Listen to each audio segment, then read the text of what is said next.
I shouldn't have touched him, but if I hadn't, he would have stepped into that car and everything would have ended right there. The night started like every other double shift, feet aching, coffee gone cold, and the low hum of expensive conversations I wasn't supposed to hear.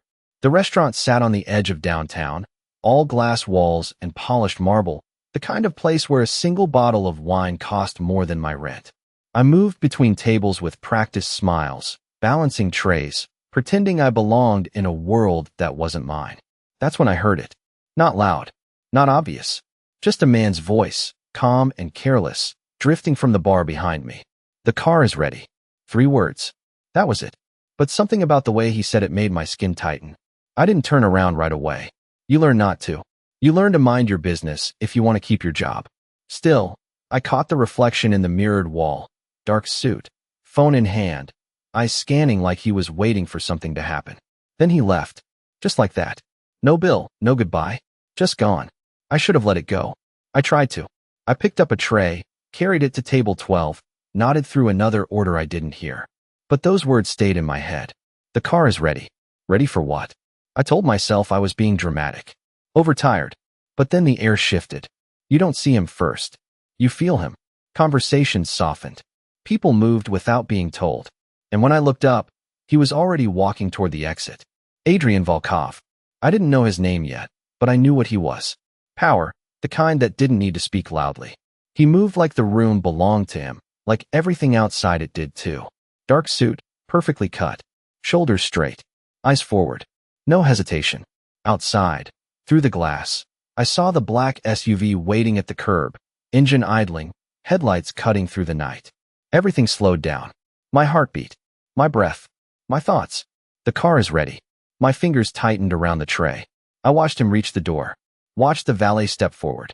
Watched his hand lift, just slightly, ready to take the handle. And something inside me snapped. No plan. No permission. I just moved. The tray hit the floor behind me, glass shattering, people gasping, but I didn't stop.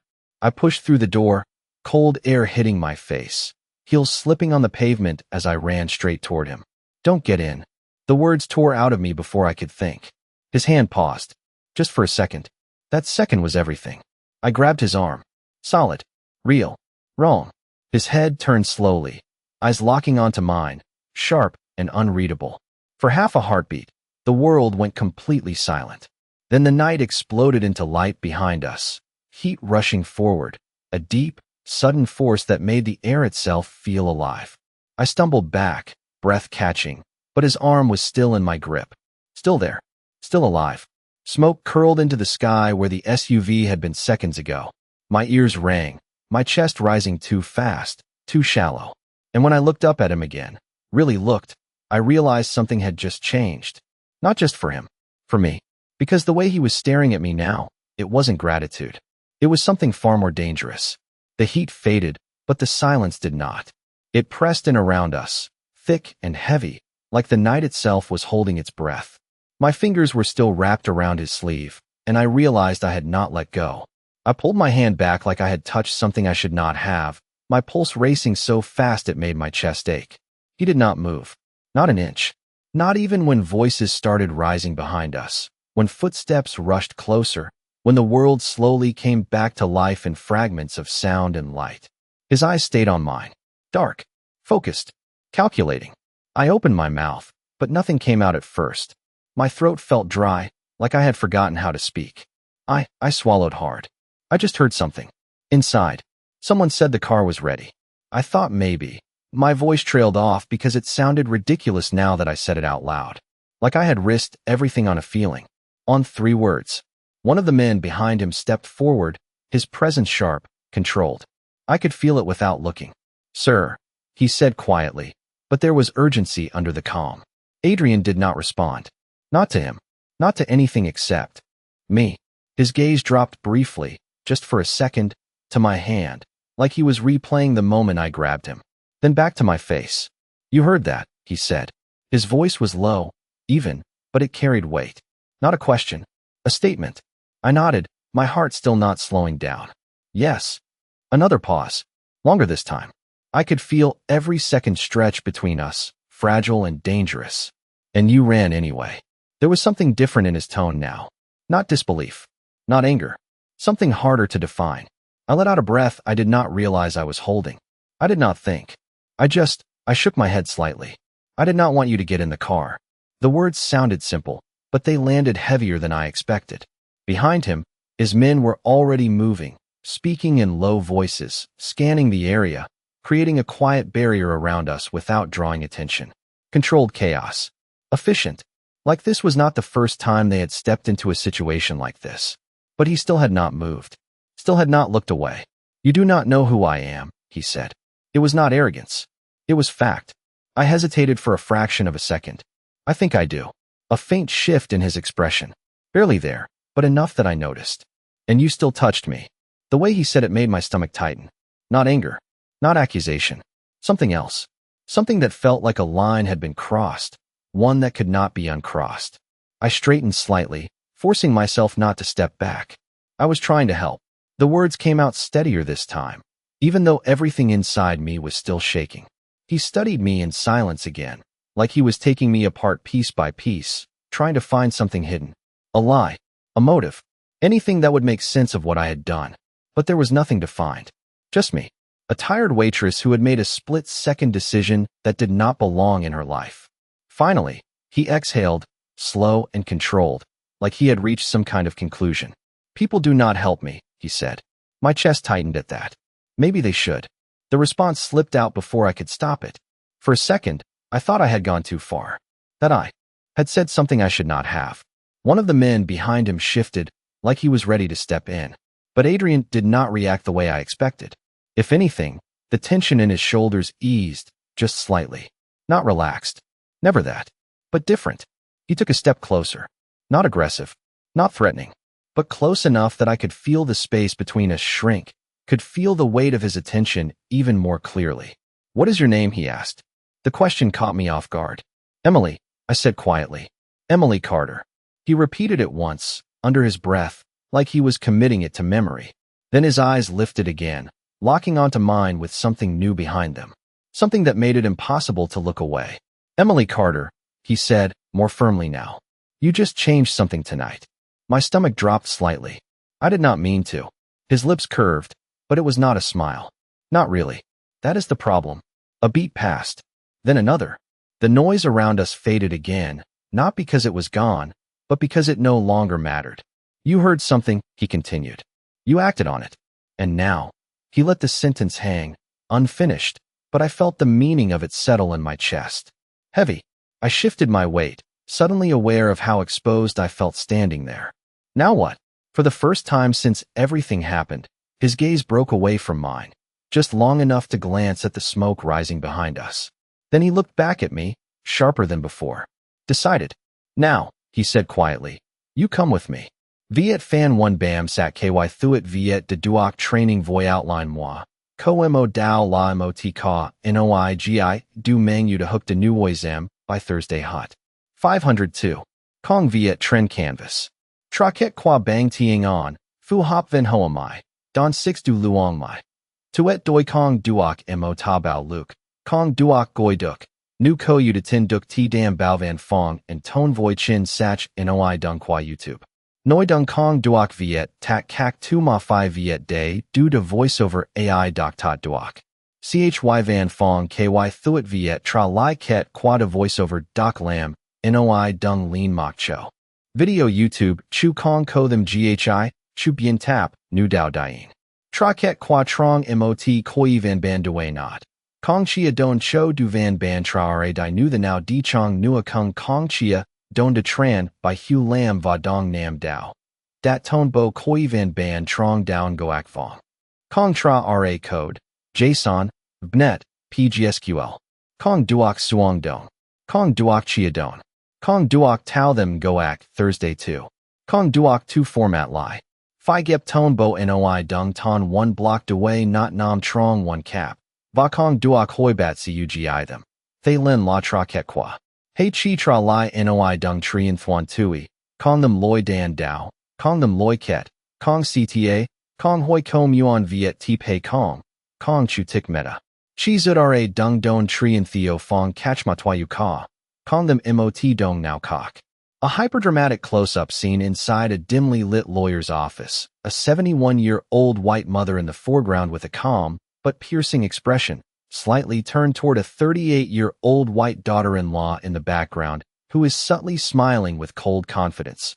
Papers and a will document blurred between them, the sun sitting tense and conflicted between both women, strong cinematic lighting with high contrast, emotional intensity, shallow depth of field, realistic faces, no text, ultra realistic style, tension-filled atmosphere, storytelling composition Viet Fan 3 Bam, Sat Ky Thuet Viet de Training, Tuet Doi Kong Duok Nak Lai Chu de Nu Fan 1, So Tu Koang 602, Chi Duok Vut 40 to 52. Teep Noi Fan 2, No Dong Not Nen Vat Va Boi Can, Twin Noi John Sa Cho Fu Hop, Kong Viet Trend Canvas, Traket Qua Bang Tiang On, Fu Hop Ven Hoa Mai, Don 6 Du Luong Mai, Tuet Doi Kong Duok Mo Ta Bao Luke, Kong Duok Goi Duk, Nu Ko Yu De Tin Duk Ti Dam Bao Van Fong and Ton Voi Chin Sach Noi Dung Qua YouTube. Noi Dung Kong Duok Viet Tak Kak Tu Ma Phi Viet Day Du De Voiceover AI Doc Tot Duok. CHY Van Fong KY Thuet Viet Tra Lai Ket Qua De Voiceover Doc Lam NOI Dung Lean Mok Cho Video YouTube Chu Kong Ko. Them GHI Chu Bien Tap Nu Dao Dien. Tra Ket Qua Trong MOT Koi Van Ban Due Not. Kong Chia Don Cho Du Van Ban Tra Ra Dai Nu The Now Di Chong Nua Kung Kong Chia Don De Tran by Hugh Lam Va Dong Nam Dao. Dat Ton Bo Koi Van Ban Trong Down Goak Fong. Kong Tra Ra Code. JSON, BNet, PGSQL. Kong Duok Suong Don. Kong Duok Chia Don. Kong Duok Tao Them Goak Thursday 2. Kong Duok 2 Format Lai. Phi Gep Ton Bo Noi Dung Ton 1 Block Dewey Not Nam Trong 1 Cap. Va Kong Duok Hoi Bat Cugi Them. Thay Lin La Tra Ket Qua. Hey Chi Tra Lai Noi Dung Trian Thuan Tui. Kong Them Loi Dan Dao. Kong Them Loi Ket. Kong CTA. Kong Hoi Kom Yuan Viet Ti Pei Kong. Kong Chu Tik Meta. Chi Zud Ra Dung Don Trian Theo Fong Catch Ma Twa Yu Ka. Kong Them Mot Dong Now Kok. The door opened, but I did not move right away. The quiet outside felt different from the quiet inside the car. Out there, it was heavier. Still, like the kind of place where sound did not travel far and questions lingered longer than answers. I looked through the open door, taking in what I could see. A building stood in front of us, tall but understated, its exterior clean and modern, no signs, no names, nothing that explained what it was or who it belonged to. Just glass and steel reflecting the dim streetlights. Where are we? I asked again, softer this time. Adrian stepped out first. He did not rush me. He never rushed. He simply moved with the same calm certainty that made everything around him feel like it had already been decided. A place where no one asks questions they are not ready to hear answers to, he said. That did not sound reassuring. I hesitated for half a second longer, then stepped out of the car. The air was cooler here, quieter, the city noise reduced to a distant hum. The door closed behind me with a soft click, sealing off the last piece of the world I knew. One of his men remained by the car, while another moved ahead toward the entrance, opening the glass door before we even reached it. No hesitation. No checking. Just smooth, practiced movement. I followed Adrian inside. The lobby was wide and almost empty, polished floors reflecting soft overhead lights, the space echoing slightly with each step we took. There was no receptionist, no waiting area, just a clean, controlled environment that felt more like a private world than a public building. I slowed slightly, my eyes moving across the space, trying to understand it, trying to place it somewhere in reality. This is yours, I said, not a question. He did not look at me, but he nodded once. Part of it. That answer did not make things clearer. If anything, it made them more complicated. We crossed the lobby and moved toward a set of elevators. The doors opened the moment we approached, as if they had been waiting. Inside, the space was just as controlled. Clean lines. Soft lighting. No buttons except one already lit. I stepped in beside him, my reflection faint in the mirrored walls, watching myself from an angle that felt unfamiliar. The doors closed, and the elevator began to rise. The movement was smooth, almost unnoticeable, but I felt it in my stomach. The higher we went, the further everything else seemed to fall away. I glanced at him again, studying his profile, trying to read something in the silence. You said I would get answers, I reminded him. I am still waiting. He did not respond immediately. The elevator continued its quiet ascent, the numbers shifting upward one by one.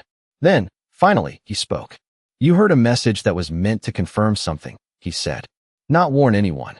I frowned slightly. Then why did it feel like a warning? He turned his head just enough to look at me. Because you were not supposed to be part of it. The words settled heavily.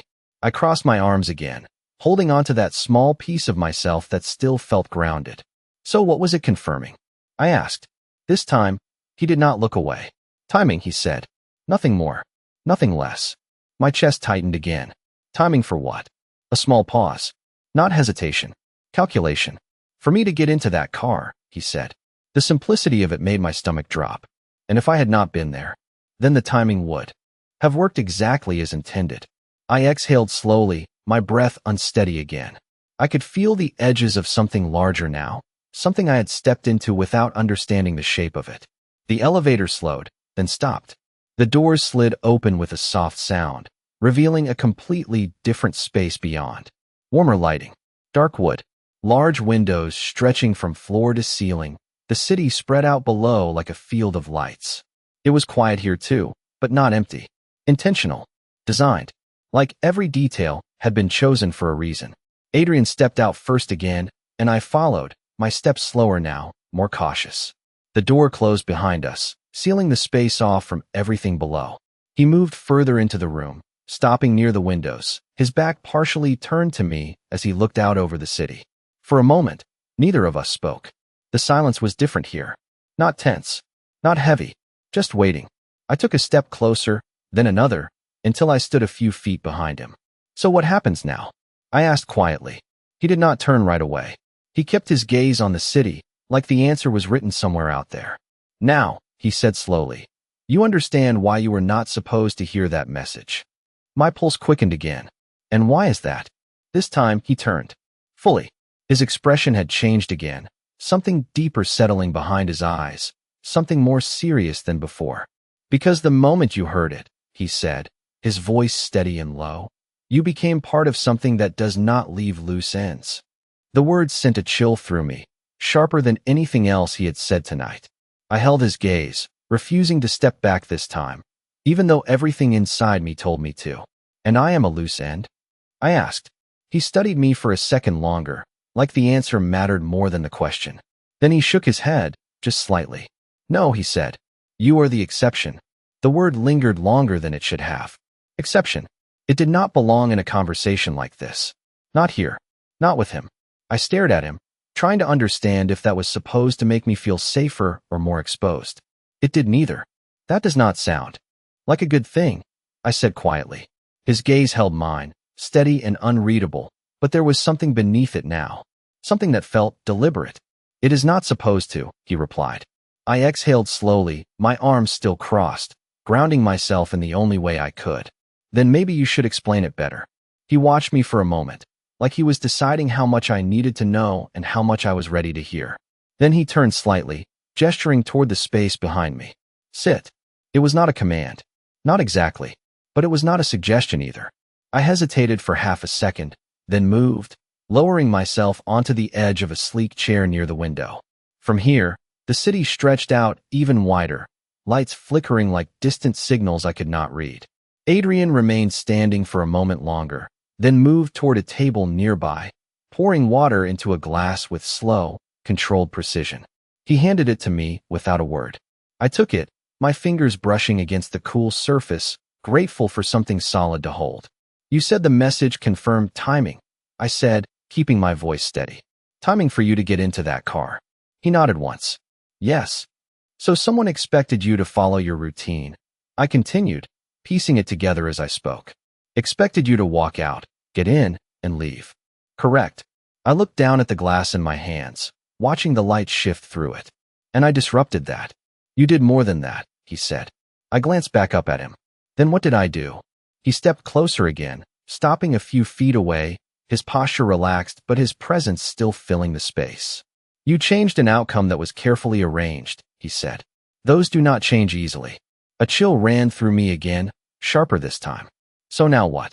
Whoever arranged it just tries again. The question felt too simple for something that clearly was not. He did not answer right away. His silence said more than his words could have. My grip tightened slightly around the glass. That is not reassuring. It is not meant to be, he repeated, his tone unchanged. I let out a small breath, setting the glass down on the table beside me before it slipped from my hands. You keep saying that, I said, like I am supposed to just accept it. His eyes sharpened slightly. I expect you to understand it. There is a difference, I replied. Not tonight, he said. The words landed with a quiet finality that made my chest tighten again. I leaned back slightly, forcing myself to hold his gaze. You said I am not a loose end, I reminded him. You said I am the exception. What does that actually mean? This time, he did not look away. It means you are here, he said, instead of anywhere else. I frowned slightly. That is not an explanation. It is the beginning of one. My patience thinned, just enough for it to show. You are asking me to stay calm in a situation I do not understand, in a place I have never been, with someone I do not know, after something I still cannot fully process. I paused, my voice tightening just slightly. You are going to have to do better than that. For the first time, something shifted more noticeably in his expression. Not irritation, not frustration, something closer to respect. He took a step closer, closing part of the distance between us, his voice lowering just slightly. Then listen carefully, he said. I straightened without thinking, my attention locking onto him. You heard a message that confirmed a moment, he continued. You acted in that moment. That changes how that moment is remembered. And more importantly, it changes who is connected to it. My pulse picked up again, faster now. Connected how? I asked. His gaze held mine, unwavering. There are only two kinds of people in situations like that, he said. Those who follow the plan, and those who interfere with it. I felt the weight of that settle in my chest, heavy and unavoidable. And I interfered. Yes. The single word carried more than just agreement. It carried consequence. I swallowed, my throat tightening. So what does that make me? This time, he did not hesitate. Visible, he said. The word hit harder than anything else. Not loud, not dramatic, just clear. I felt something shift inside me, something real and undeniable. Visible to who? I asked, my voice quieter now. He studied me for a moment, like he was deciding whether to answer that question fully. Then he spoke. To the same person who arranged the timing. My breath caught slightly. And they know it was me? He did not answer right away. His silence stretched just long enough to confirm what I already feared. I looked away for a second, my thoughts racing, trying to catch up to something that was moving faster than I could follow. So I did not just save you, I said slowly. I exposed myself. When I looked back at him, his gaze was still fixed on me, steady and certain. Yes, he said. And for the first time since I stepped into this world, I understood something with complete clarity. I had not just stepped into his life. I had stepped into something that was already in motion. And now, it was moving around me too. The engine hummed beneath us, smooth and steady, like nothing had happened at all, like the night had not just split open behind us. I kept my eyes on the window, watching the city blur past in long streaks of light, trying to match something familiar to hold on to, but everything felt distant now, like I had already crossed into a version of the city that did not belong to me anymore. My reflection stared back faintly, a ghost layered over moving streets, and I barely recognized her.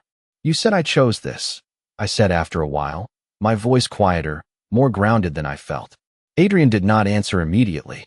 I could feel his presence beside me, steady, unshaken, like he existed in a different rhythm than the rest of the world. You did, he said finally. I turned my head slightly, enough to see him without fully facing him. I chose to stop you from getting into a car, I corrected. I did not choose this. I gestured faintly around me. The car, the silence, the space between us that felt anything but empty. His gaze shifted to me, slow and deliberate. Choices do not stay small, he said. Not when they interrupt something already in motion. I frowned slightly, the words settling heavier than I wanted them to. So I am just supposed to accept that everything changed because I acted on instinct? Yes, he said. No hesitation. No softness. Just certainty. I let out a breath through my nose, my fingers curling slightly against my knees. That is not fair. He studied me for a moment, something quieter passing through his expression. Fair is not part of this, he said. I looked away again, back to the window, watching as the city began to thin, the buildings stretching further apart, the lights softer, more controlled. Wherever we were going, it was not somewhere crowded, not somewhere easy to disappear in. You keep talking like there is no way out, I said, my voice lower now. Like this is already decided. Some things are, he replied. I shook my head slightly. That is not how my life works. It is now, he said. The words landed harder than anything else. Not because they were loud, but because they felt true in a way I could not argue with. I pressed my lips together, forcing myself not to respond immediately, not to react the way I wanted to. Because reacting felt like losing control, and I was already losing too much of that. Then give me something real, I said after a moment. Not concepts, not statements. Something I can actually understand. This time, he did not look away. Someone planned for me to follow a routine tonight, he said. To leave at a specific time. To enter a specific car. That plan depended on precision. I listened carefully, my attention narrowing. And I disrupted that precision, I said. Yes. So now what? I pressed. The plan failed. He tilted his head slightly, just enough to acknowledge the question without fully agreeing with it. The plan changed, he said. I felt a small knot tighten in my chest. Changed how? He paused, just briefly, then answered. It now includes you. My breath caught, just for a second. That does not make sense, I said quickly. I am nobody. I was just there. You are not nobody anymore, he said. His tone did not rise, but it sharpened just enough to make the words feel anchored. I looked at him fully now, searching his face for something I could push back against. Because I pulled you back? Because you were the variable no one accounted for, he said. I sat with that for a moment, the silence in the car growing thicker around it. A variable. Something unpredictable. Something that changed outcomes. It did not feel like me. It felt like something bigger, something I had stepped into without permission. And what happens to variables? I asked quietly. His gaze held mine, steady and unreadable. They get watched, he said. A chill moved through me, slow and deliberate. By who? I asked. He did not answer right away, and that silence told me more than words could have. I turned back toward the window again, my thoughts racing, trying to catch up, trying to make sense of something that refused to slow down. The car turned again, slower this time, pulling onto a street that felt quieter than anything before it. The buildings here were different. Taller, more private, less open. You said I could leave. I said carefully, my voice steady even if my thoughts were not. If I wanted to. Yes, he said. Then why does it feel like I cannot? This time, he did not respond immediately. The pause stretched longer, heavier, like he was choosing his words more carefully than before. Then, finally, he spoke. Because you understand more than you did 10 minutes ago, he said. I let out a small breath, almost a laugh, but without humor. That is not exactly comforting. It is not meant to be, he said again. The car slowed, then came to a smooth stop, the engine still running, the world outside quiet and still. I felt something shift in my chest, something final settling into place. Not panic, not fear, something sharper. Awareness. I looked at the door, then back at him. And if I walk away now? I asked. He met my gaze, his expression steady, unchanging. Then you walk away knowing you are no longer invisible, he said. The words settled deep, heavier than anything else tonight. I glanced back at the door again, at the quiet street beyond it, at the version of my life that might still exist if I stepped out and kept walking. Then I looked back at him, and for some reason I could not explain, I already knew I was not going to open that door. The word visible did not leave me. It stayed somewhere under my skin, quiet but constant, like a second heartbeat I could not ignore. I stood there in that room, the city stretched beneath us, and, for the first time since this night started, I felt something shift inside me that was not panic, not confusion, something colder. Awareness. So they are watching, I said slowly, more to myself than to him. Adrian did not correct me. He just watched me come to the conclusion on my own. That was becoming a pattern. Not necessarily watching, he said after a moment, but aware. I let out a small breath. That does not make it better. It is not supposed to, he replied. I almost laughed at that, but there was no humor in it. Just truth, repeated again and again until it settled into something I could not push away. I turned from the window, pacing a few steps across the room, my mind moving faster now, connecting things I had not been able to see before. The man with the phone, I said. He left too easily, like he knew something was about to happen. Adrian's gaze sharpened slightly. You noticed that? I stopped, looking back at him. I noticed things, I said quietly. It is part of how you survive when you do not have control over much else. Something flickered in his expression again. Not surprise. Recognition. Then keep noticing, he said. Because it will matter. My chest tightened slightly at that. Not fear this time. Something else. Responsibility. I crossed my arms again, grounding myself in the motion. If they know I interfered, I said, choosing my words carefully now, then they also know I was close enough to hear something I should not have. Yes. So I am not just visible, I continued. I am relevant. The word felt strange coming out of my mouth, but it fit better than anything else. Adrian did not hesitate. You are, he said. I nodded slowly, absorbing that. And relevant things get. I trailed off, searching for the right word. Moved, he finished for me. I met his gaze, something steady forming in my chest now. Or protected, I said. It was not a question. It was a test. He held my gaze for a second longer, then nodded once. Or protected. The confirmation landed heavier than I expected. I looked down briefly, then back up, my thoughts clearer now, more focused. So which one am I? I asked. This time, the pause was longer. Not hesitation. Consideration. He stepped closer, stopping just within reach, his presence steady but not overwhelming. That depends, he said. On what? I asked. His eyes held mine, unwavering. On whether you continue to interfere. The words sent a quiet tension through me, but I did not step back.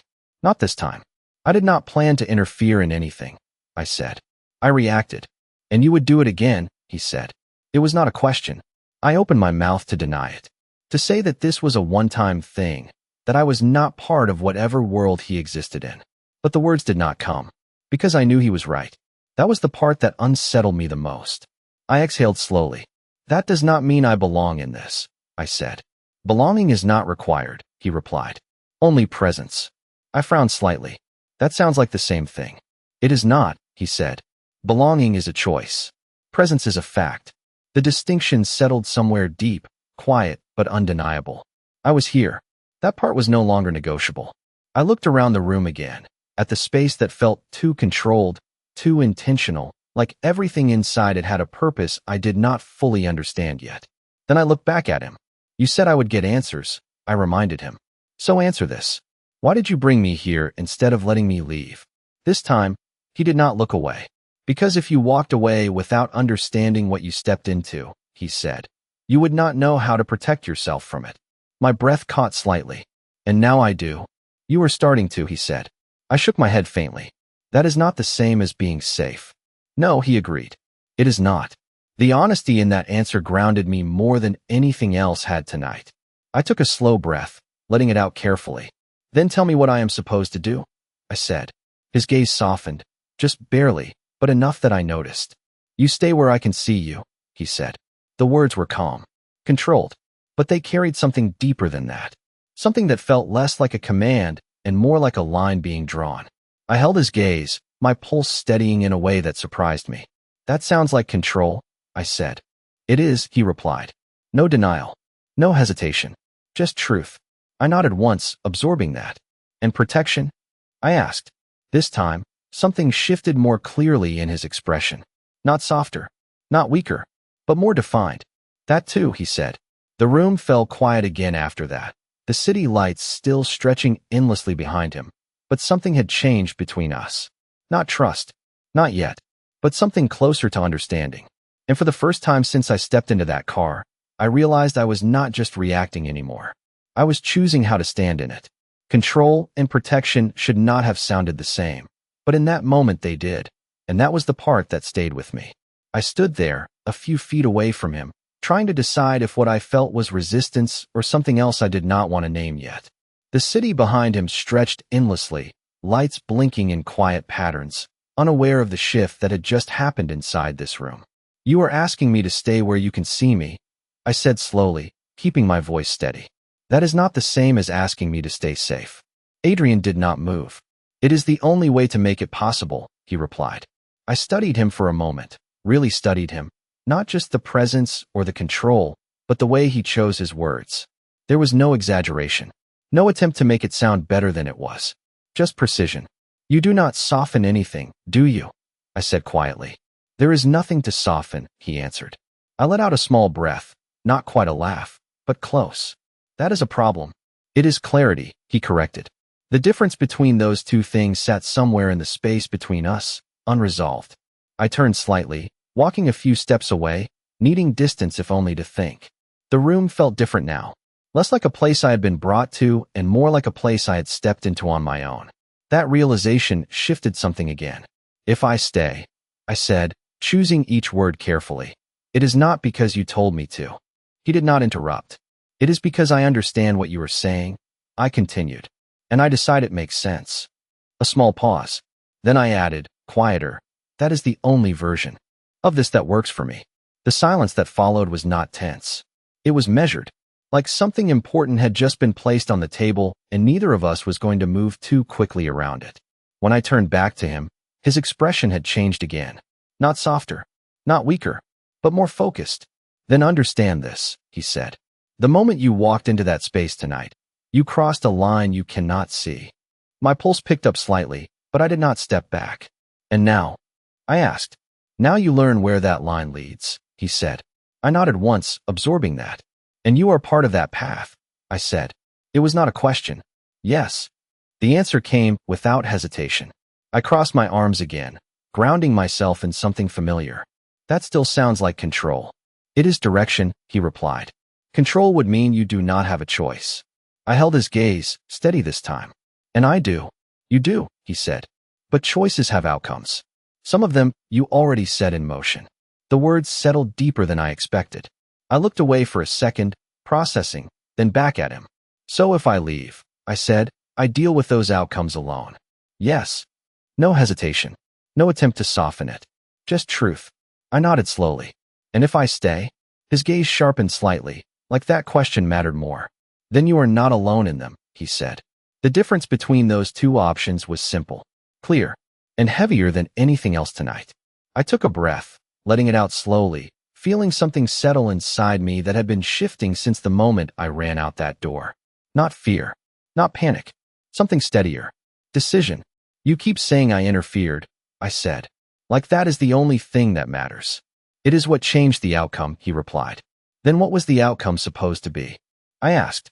This time he paused. Not long, but long enough to acknowledge the weight of the question. A continuation, he said. I frowned slightly. Of what? His eyes held mine, steady and precise. Of something that was already in motion before tonight. That answer did not give me details, but it gave me something else. Scale. This was not about one moment. One car. One decision. It was something larger, something that had been moving long before I stepped into it. I let out a slow breath. And now it is not continuing the way it was supposed to, I said. No, he confirmed. Now it has changed direction. I nodded, feeling the weight of that settle fully this time. Because of me. Yes. The room felt quieter after that, like even the city outside had softened. I stood there for a moment, letting everything catch up, letting the reality of what he was saying settle into something I could actually hold on to. Then I looked back at him, my voice steady in a way it had not been before. Then I need to know something else, I said. His gaze did not waver. Ask. I took a breath. If I stay, I said, am I part of the problem or part of the solution? The question hung between us, simple on the surface, but carrying everything underneath it. For a moment, he said nothing, just studied me, like the answer mattered more than the question itself. Then, finally, he stepped closer, stopping just within reach again, his voice low and certain. That depends, he said, on what you choose to do next. And for the first time, I realized this was not just about what I had already done. It was about what I was about to become. The question did not leave the space between us. It stayed there, steady, unresolved, like everything else that had not been decided yet. Part of the problem or part of the solution. I could still feel the weight of it in my chest, pressing in from both sides. Adrian did not rush to answer. He never did. Instead, he watched me, like he was waiting to see if I understood what I had just asked. And slowly I did. This was not a question he could answer for me. It was a line I had to cross on my own. I let out a slow breath, my fingers uncurling at my sides, the tension in my shoulders easing just enough to think clearly. So there is no safe option, I said quietly. It was not fear anymore. It was recognition. He held my gaze, steady. There is a controlled one, he replied. I nodded once. That was consistent. That was the only thing that had been consistent since I stepped into this.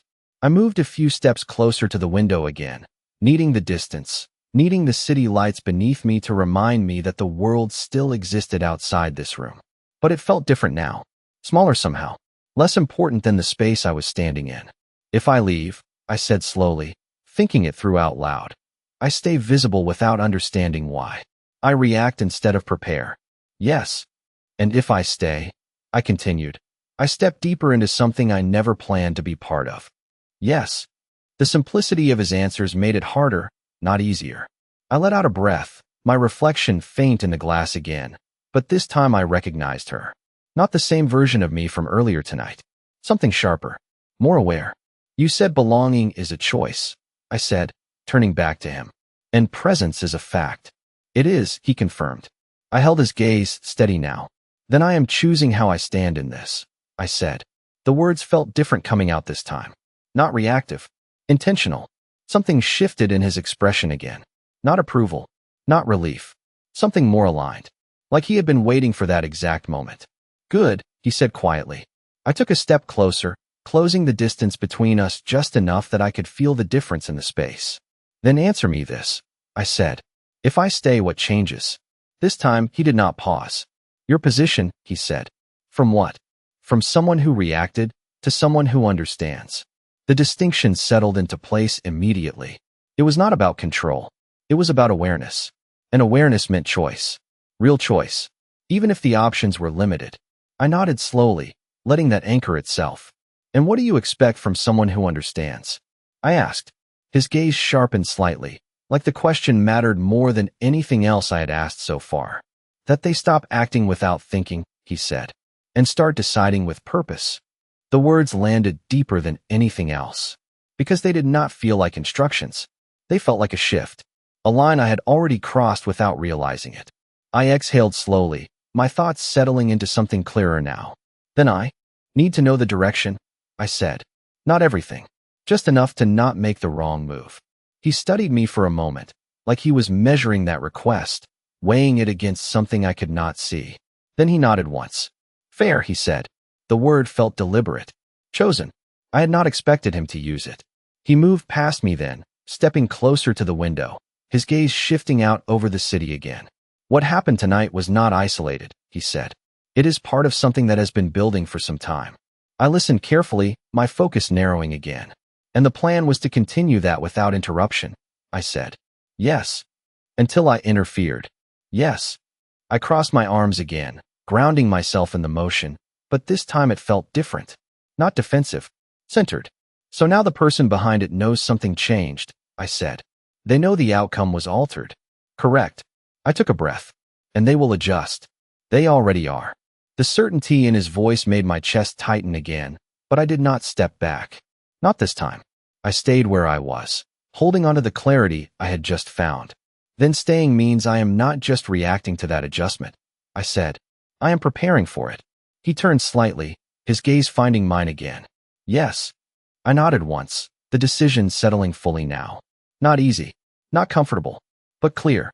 Then I stay, I said. The words did not feel like surrender. They felt like control in a different form. His expression did not change dramatically, but something in his posture shifted. A quiet acknowledgement. Then you do not leave my sight, he said. It was not a command. It was a condition. I held his gaze, steady. Not because you said so, I replied. Because I understand why. A brief pause. Then he nodded once. Agreement. Real this time. The silence that followed was different from before. Not tense. Not uncertain. Defined. And as I stood there, looking at him, I realized something that settled deeper than everything else. I had not just chosen to stay. I had chosen to see this through.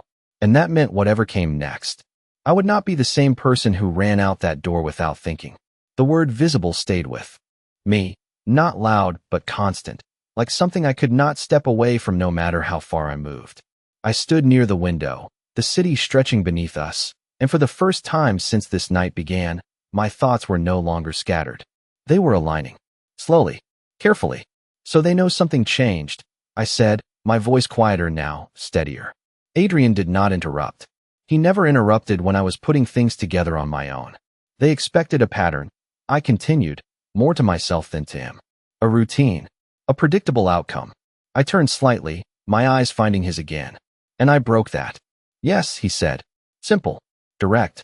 I nodded once, letting that settle. Which means they will not ignore it. No, another simple answer. But it carried weight. I paced a few steps across the room, my mind moving faster now, sharper than before. They will adjust, I said. Not emotionally. Not impulsively. Strategically. I stopped, turning back to him. Like you do. A faint shift in his expression. Recognition. Yes. I exhaled slowly, something colder forming in my chest. Not fear. Understanding. Then this is not over, I said. It just changed direction. Correct. The confirmation grounded me more than anything else tonight. Because now it was not just something that had happened. It was something that was still happening. I crossed my arms, not to defend, but to anchor myself in the moment. You said I am visible, I reminded him. Which means I am no longer background. No longer irrelevant. Yes. I held his gaze steady now. So what happens to someone who becomes relevant at the wrong moment? This time, he did not answer immediately. The silence stretched, deliberate, like he was choosing the exact weight of his response. They become part of the equation, he said finally. I let out a slow breath. That sounds like a polite way of saying I do not get to step out anymore. It is an accurate way of saying you are already inside, he replied. The distinction mattered. I could feel it. I turned back to the window, my reflection clearer now, more defined against the glass. Then I need to stop thinking like I am outside of it, I said quietly. Yes. I nodded once, accepting that. Not because I wanted to, because it was true. Then help me understand something else, I said, turning back to him again. If they adjust, what are they adjusting for? His gaze sharpened slightly. Uncertainty, he said. You. The word landed heavier than I expected. I am not that unpredictable, I said automatically. You interfered with something precise without knowing what it was, he replied. That is the definition of unpredictable. I opened my mouth to argue, then stopped. Because he was right. I had not calculated anything. I had acted, and that had changed everything. I exhaled slowly, letting that sink in. So now they will try to account for me, I said. Yes. Figure out if I was random or intentional. Yes. The pattern was becoming clearer, and the clarity made it harder to ignore what came next. I stepped closer, my voice quieter now, but more certain. And if they decide I was intentional? This time, he did not hesitate. Then you matter more. A small silence followed that. Not empty, just heavy with meaning. I looked down briefly, then back up, my thoughts sharper than they had been all night. So either way, I do not disappear from this, I said. No. I nodded once, the finality of that settling deep. Then I took a breath, letting it out slowly, feeling something inside me shift fully into place. Not resistance, not hesitation, awareness. Then I need to stop reacting like this is temporary, I said, and start thinking like it is not. His gaze held mine, steady, approving in a way that did not need words. Yes. I crossed the remaining distance between us, stopping just close enough to feel the difference in the space. Then answer me one more thing, I said. If they are adjusting for me, are you? For the first time, the silence that followed felt different. Not calculated, not controlled, something closer to honest. Adrian studied me for a moment, like the answer mattered more than anything else I had asked so far. Then he spoke, his voice lower, more deliberate than before. I already did, he said. The words settled into me in a way I could not immediately explain. Not fear, not comfort, something in between. Something that felt like the beginning of a shift I had not fully understood yet. I held his gaze, steady, searching for something more, something that explained what that adjustment meant. How? I asked quietly. He did not look away. I brought you here, he said. The simplicity of it should not have carried weight. But it did. Because in that moment, I understood something that changed everything again. I had not just interrupted his world. He had already started reshaping it around me. The realization did not hit all at once. It settled in layers, quiet and undeniable, like everything else tonight. He did not just react to what happened. He adjusted, faster than I could even understand the full scope of what I stepped into. And somehow, I was already part of that adjustment. I stood there, a few feet away from him, the city stretching endlessly behind us, and for the first time, the distance between where I was and where I had been felt impossible to measure. You brought me here, I repeated, my voice steady but lower now, like saying it out loud made it more real. Adrian did not deny it. Yes. One word. No explanation. No hesitation. I let out a slow breath, my thoughts moving carefully now, not rushing, not reacting. Understanding. That was not protection, I said. That was a decision. His gaze held mine, unwavering. It was both. I shook my head slightly. You do not make decisions like that without a reason. No, he agreed. The honesty in that answer grounded me more than anything else. I stepped closer, closing the space between us, not out of impulse this time, but because I needed clarity. Then tell me the reason, I said. For a moment, he said nothing. Not because he did not have an answer, because he was choosing which one to give. Then, finally, he spoke. Because leaving you there would have been a variable I could not control, he said. The words were precise, calculated, but there was something else beneath them now, something less distant than before. I held his gaze, searching for it, trying to understand what part of that answer was strategy and what part was something else entirely. So this is about control, I said quietly. No, he replied. It started that way. The shift in his tone was small, but it was there. I felt it. And now? I asked. He took a step closer, the distance between us narrowing until it felt intentional, defined. Now it is about what you changed, he said. My pulse picked up, not from fear, but from the weight of that statement. I changed an outcome, I said.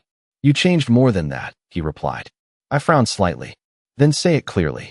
For the first time since I met him, there was a pause that did not feel calculated.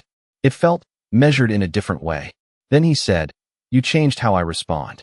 The words landed deeper than anything else he had said tonight. Not because they were loud, because they were specific, personal. I held his gaze, steady, searching for anything that told me he did not mean it exactly the way it sounded. There was nothing. That is not something people usually admit, I said quietly. No, he agreed. The silence that followed was different. Not tense, not uncertain, defined. I could feel something shifting between us again, something that was no longer just about what happened outside that restaurant or the message I heard or the car I stopped him from entering. It was something that existed here, in this space, in this moment. So what happens now? I asked, not as a reaction, as a choice. He did not look away. Now you stop thinking like you are temporary, he said, and start understanding what staying actually means. I nodded once, the weight of that settling fully now. And what does it mean? I asked. He took another step closer, his voice lower, more deliberate than before. It means you do not walk away when it becomes complicated, he said. You do not disappear when it becomes real. The words felt less like a warning and more like a line being drawn. I held his gaze, steady, grounded in something I had not felt at the beginning of this night. And you? I asked. Do you do the same? For a moment, the silence stretched again, but this time it did not feel uncertain. It felt like something being confirmed without needing to be said twice. I do not bring people into this without a reason, he said. I exhaled slowly, something settling in my chest that was not fear, not doubt, but something sharper. Clarity. Then I am not leaving, I said. The words came out steady, certain, not because he asked, because I chose. He studied me for a moment, like he was measuring that decision, not questioning it, just understanding it fully. Then he nodded once. Good. The word was quiet, but it carried weight. Finality. And something else I could not quite name yet. The city lights behind him stretched endlessly, but they no longer felt like something I was separate from. They felt like something I was stepping deeper into. I took a breath, letting it out slowly, feeling the last piece of hesitation fall away. You said I changed how you respond, I said. Then understand this. His gaze sharpened slightly, focused. I am not here to be managed, I continued. I am here because I chose to stay. The words settled between us, steady and unshaken. For a second, I thought he might push back. Correct me. Reframe it. He did not. Instead, something in his expression shifted, not softer, not weaker, but more defined. Like something had just aligned. Then stay, he said quietly. Not a command. Not control. A condition. I nodded once, the decision fully mine now. And as I stood there, in a place I had never been, with a man I should not have trusted. I realized something that would follow me long after this moment. He could control the world around him. But tonight, I made him change direction.